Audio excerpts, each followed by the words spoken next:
प्रधानमंत्री नरेंद्र मोदी आज video conferencing के जरिए कोलकाता, मुंबई और नोएडा में उच्च प्रवाह क्षमता वाली कोविड-19 परीक्षण सुविधाओं की करेंगे शुरुआत।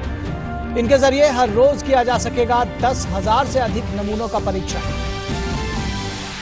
प्रधानमंत्री नरेंद्र मोदी ने सीआरपीएफ के 82वें स्थापना दिवस के मौके पर सीआरपीएफ के जवानों को दी बधाई। राष्ट्र को सुरक्षित रखने में सीआरपीएफ के साहस की सराहना की। आने वाले वर्षों में और अधिक ऊंचाइयां हासिल करने की दी शुभकामनाएं। राजस्थान में सियासी उथल-पुथल जारी।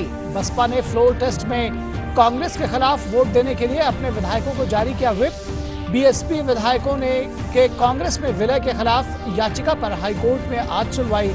सुप्रीम कोर्ट ने राजस्थान स्पीकर को याचिका वापस लेने की अनुमति दी। रफाल विमानों का पहला जत्था फ्रांस से भारत के लिए रवाना। 29 जुलाई को हरियाणा के अंबाला में औपचारिक तौर पर वायुसेना में होंगे शामिल।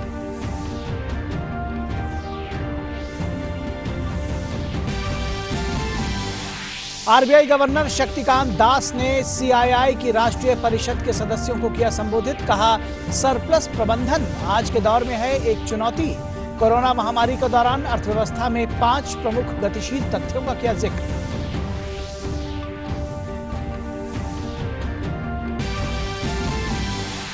केंद्र ने टेस्टिंग, ट्रैकिंग और ट्रीटिंग की रफ्तार तेज करने की दी सलाह। भारत में लगातार तीसरे दिन कोविड-19 के नमूनों की रिकॉर्ड जांच की गई। विश्व में कोरोना संक्रमण के मामले हुए 1,64,00,000 से ज्यादा।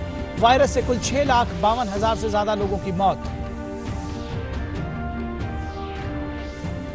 मैं हूं निखिल सिंह और आइए देखते हैं खबरों को अब विस्तार से। प्रधानमंत्री नरेंद्र मोदी आज वीडियो कॉन्फ्रेंसिंग के जरिए उच्च प्रवाह क्षमता वाली कोविड-19 परीक्षण सुविधाओं का शुभारंभ करेंगे। इन सुविधाओं से देश में परीक्षण करने की क्षमता बढ़ेगी और इनसे बीमारी की शुरुआती पहचान और समय रहते उपचार करने में तेजी आएगी। इस प्रकार इन सुविधाओं से कोरोना महामारी के फैलाव को नियंत्रित करने में सहायता मिलेगी। इन 3 उच्च क्षमता प्रवाह वाली परीक्षण सुविधाओं को रणनीतिक तौर पर आईसीएमआर, राष्ट्रीय कैंसर निवारण एवं अनुसंधान संस्थान नोएडा, आईसीएमआर, राष्ट्रीय प्रजननीय स्वास्थ्य अनुसंधान संस्थान मुंबई और आईसीएमआर, राष्ट्रीय हैजा एवं आंत्र बीमारी संस्थान कोलकाता में स्थापित किया गया है, जो हर रोज 10,000 से अधिक नमूनों का परीक्षण करने में सक्षम है।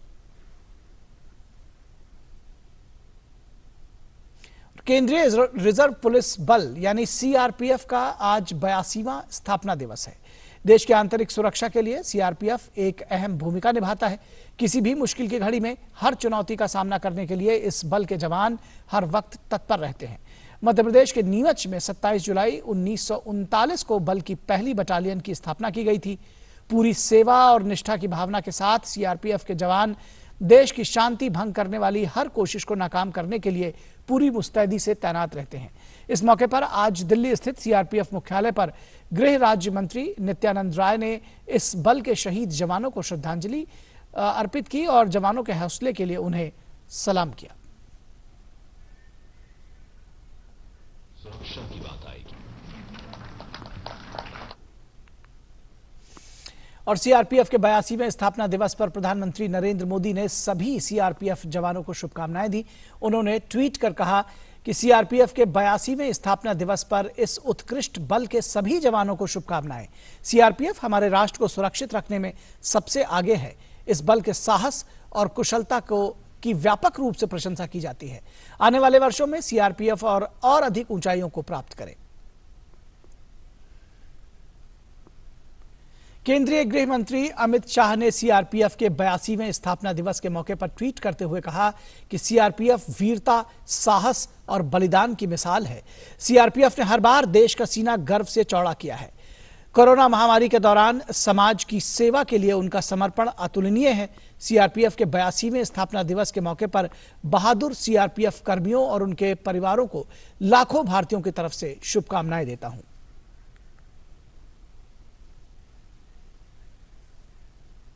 और भारतीय वायुसेना के लिए पहले बैच के 5 राफेल लड़ाकू विमान आज फ्रांस से अंबाला एयरबेस के लिए रवाना हो गए। भारत तक अपनी उड़ान के दौरान रफाल विमानों का जत्था संयुक्त अरब अमीरात में रुकेगा, जिसके बाद ये 29 जुलाई 2020 को अंबाला एयरबेस पहुंचेगा।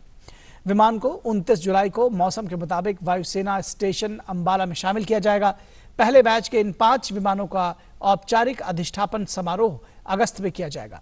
वायुसेना के एयर क्रू और ग्राउंड क्रू ने अपने अत्यधिक उन्नत हथियार प्रणालियों सहित विमान पर व्यापक प्रशिक्षण प्राप्त किया है। और बढ़ते अगली खबर की तरफ, खबर राजस्थान की सियासत से जुड़ी हुई। राजस्थान विधानसभा अध्यक्ष सीपी जोशी ने सुप्रीम कोर्ट में दायर अपनी अपील वापस ले ली है। आज सुनवाई शुरू होते ही स्पीकर की ओर से पेश हुए वरिष्ठ वकील कपिल सिब्बल ने कोर्ट से याचिका वापस लेने का आग्रह किया। सिब्बल ने कहा कि शुक्रवार को हाईकोर्ट द्वारा दिए गए विस्तृत आदेश का अध्ययन कर वो दोबारा नई अपील दाखिल कर सकते हैं। सिब्बल ने कहा कि 24 जुलाई को हाईकोर्ट ने अपने आदेश से 10वीं अनुसूची की जो व्याख्या की है, उसके बाद कई नए कानूनी सवाल खड़े हो गए हैं और स्पीकर इस आदेश के खिलाफ बाद में अपील दायर कर सकते हैं। स्पीकर ने 22 जुलाई को हाईकोर्ट के उस अंतरिम आदेश के खिलाफ सुप्रीम कोर्ट का रुख किया था, जिसमें हाईकोर्ट ने सचिन पायलट और 18 अन्य बागी विधायकों के खिलाफ 24 जुलाई तक किसी भी तरह की कार्रवाई करने पर रोक लगा दी थी। और इस बीच राज्य मंत्रिमंडल की ओर से विधानसभा बुलाए जाने के प्रस्ताव में कोरोना पर चर्चा और कुछ विधेयक पारित करने को लेकर राज्यपाल को एक प्रस्ताव दिया गया था, जिस पर कुछ आपत्तियां लगाकर राजभवन ने वापस सरकार के पास भिजवा दिया है। उधर बसपा ने फ्लोर टेस्ट में कांग्रेस के खिलाफ वोट देने के लिए अपने विधायकों को व्हिप जारी किया है। इसके साथ ही व्हिप का उल्लंघन करने पर विधानसभा की सदस्यता रद्द करने की कार्रवाई की चेतावनी भी दी गई है। बीएसपी विधायकों के कांग्रेस में विलय के खिलाफ याचिका पर भी आज हाईकोर्ट में सुनवाई होगी। गौरतलब है कि ये 6 बीएसपी विधायक पहले ही कांग्रेस में शामिल हो गए थे। बीएसपी इन 6 विधायकों के कांग्रेस में विलय को गैर कानूनी और असंवैधानिक करार देने के साथ साथ इसे उच्चतम न्यायालय के फैसलों के खिलाफ भी बता रही है। और बढ़ते हैं अगली खबर की तरफ। रिजर्व बैंक के गवर्नर शक्तिकांत दास ने आज सीआईआई के राष्ट्रीय अधिवेशन के राष्ट्रीय परिषद के सदस्यों को संबोधित किया। उन्होंने कहा कि मौजूदा दौर में सरप्लस मैनेजमेंट एक चुनौती है। हालांकि सरकार की ओर से आवश्यक वस्तु अधिनियम सहित उठाए गए कदमों से फायदा हो रहा है। उन्होंने कहा कि बैंकों को सलाह दी गई है कि वो प्रतिकूल परिस्थितियों में दबाव सहने की क्षमता का परीक्षण करें और चुनौतियों का मुकाबला करने के लिए पूंजी जुटाएं। 5 प्रमुख गतिशील तथ्यों का जिक्र करते हुए गवर्नर ने कहा कि कृषि क्षेत्र के पक्ष में बदलाव देखने को मिले हैं।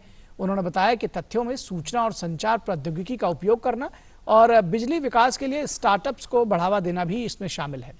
आरबीआई गवर्नर ने वर्ल्ड बैंक 2020 की एक रिपोर्ट का हवाला देते हुए कहा कि ग्लोबल वैल्यू चेन में 1% की बढ़ोतरी दर्ज हुई है, लिहाजा देश के प्रति व्यक्ति आय के स्तर में 1% से अधिक की वृद्धि हो सकती है। उन्होंने कहा कि सीआईआई बुनियादी ढांचे के विकास में अच्छी भूमिका निभा रहा है और आगे भी इसे रचनात्मक बनाए रखने की जरूरत है। According to a World Bank 2020 report, it suggests that 1% increase in GDP participation can boost per capita income levels of a country by more than 1%. And that's not small. This scenario has to change, and I think this is the right time for India to take efforts to become a part of the global value chain. And here the focus and emphasis will have to be on productivity and will have to be on the quality of our products and services.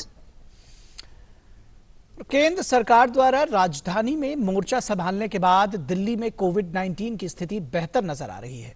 Delhi में जहां संक्रमण के मामलों में कमी आई है, तो वहीं दिन ब दिन रिकवरी दर में लगातार वृद्धि इसका सबूत है। स्वास्थ्य मंत्रालय ने भी ट्वीट करते हुए बताया है कि कई केंद्रीय अस्पतालों में बड़ी संख्या में कोविड बेड खाली पड़े हुए हैं। स्वास्थ्य मंत्रालय ने ट्वीट में बताया है कि दिल्ली में कोविड-19 स्थिति के प्रबंधन में केंद्र सरकार के प्रभावी हस्तक्षेप के बाद दिखाई देने वाले परिणाम 3 केंद्रीय सरकारी अस्पतालों और नई दिल्ली में स्थित एम्स में उपलब्ध कोविड बेड की संख्या से स्पष्ट है। डॉक्टर राम मनोहर लोहिया, सफदरजंग और लेडी हार्डिंग मेडिकल कॉलेज अस्पतालों में आज सुबह 7 बजे तक कुल 529 कोविड बेड के मुकाबले 404 कोविड बेड खाली थे। वहीं एम्स और पूरी दुनिया में कोविड-19 महामारी के कारण बेहाल जैसी स्थिति बनी हुई है और संक्रमण के मामले हर दिन लगातार बढ़ते जा रहे हैं। दुनिया भर में कोरोना संक्रमितों की संख्या 1,64,00,000 से ज्यादा हो चुकी है, जबकि 6,52,000 से ज्यादा लोग इस महामारी के चलते अपनी जान गंवा चुके हैं। कोरोना वायरस के कारण अमेरिका सबसे ज्यादा प्रभावित है, जहां संक्रमण के मामलों में लगातार वृद्धि देखी जा रही है। यहां 43,71,000 से ज्यादा लोग संक्रमित हैं, जबकि 1,49,000 से ज्यादा लोगों की मौत हो चुकी है। कैलिफोर्निया, न्यूयॉर्क और फ्लोरिडा देश के सबसे ज्यादा प्रभावित राज्य हैं। पिछले 24 घंटों में फ्लोरिडा में 9,300 से अधिक मामले सामने आए हैं। वहीं कैलिफोर्निया में भी इस दौरान 5,700 से अधिक मामले सामने आए। वहीं रिपब्लिकन सांसद आज अगला कोविड-19 सहायता पैकेज पेश कर सकते हैं, जिसे व्हाइट हाउस का समर्थन हासिल होने का दावा किया जा रहा है। अमेरिका के वित्त मंत्री स्टीवन नुचिन ने कहा है कि बेरोजगारों को मदद देने वाले पैकेज की अवधि समाप्त हो रही है और इसका विस्तार करना राष्ट्रपति की शीर्ष प्राथमिकताओं में से एक है। वहीं ब्राजील में भी इस महामारी के कारण लगातार संकट की स्थिति बनी हुई है। देश में पिछले 24 घंटे के दौरान करीब 23,000 से ज्यादा संक्रमण के मामले सामने आए हैं, जिससे ब्राजील में संक्रमितों की कुल संख्या 24,19,000 से अधिक हो चुकी है, जबकि 87,000 से अधिक लोगों की इस महामारी के कारण जान जा चुकी है। वहीं रियो डी जेनेरियो में अधिकारियों ने इस साल कोपाकबाना में आयोजित होने वाले नए साल के रंगारंग कार्यक्रम को महामारी के चलते रद्द कर दिया है।